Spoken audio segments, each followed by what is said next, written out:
Au Maroc, le leader de la contestation d'El Hoceima, Nasser Zefzafi, est actuellement entendu par un juge d'instruction de Casablanca, une étape préalable avant son procès dont la date n'a pas été fixée.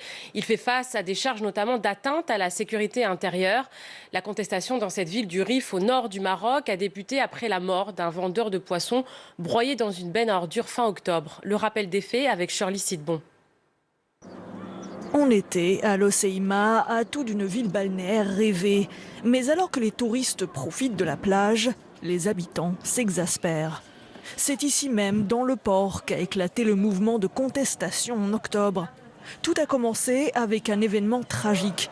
Un vendeur de poissons a été broyé dans un camion à ordures où il tentait de récupérer sa marchandise confisquée.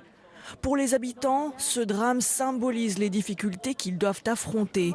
En 6 ans, la quantité de poissons pêchés a été divisée par 2. Toute la ville en subit les conséquences. En 2009, on avait une flotte de 45 bateaux de pêche à la sardine. Aujourd'hui, en 2017, on n'en compte plus que 23.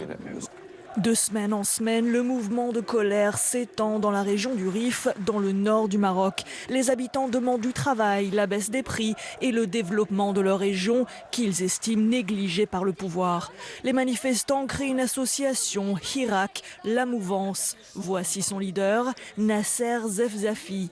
Mais en mai, il est arrêté avec d'autres figures du mouvement. Les autorités les accusent d'atteinte à la sécurité intérieure. Ils voudraient du travail, des hôpitaux, que les prisonniers soient libérés. Car ces gens-là sont innocents. Vraiment, ils n'ont rien fait. Ils ont juste dit la vérité. Pour freiner la contestation, les autorités durcissent la répression et en même temps annoncent un plan d'investissement. Depuis le début du mois, la mouvance a largement suspendu ses actions en attendant de voir si l'État libère ses leaders.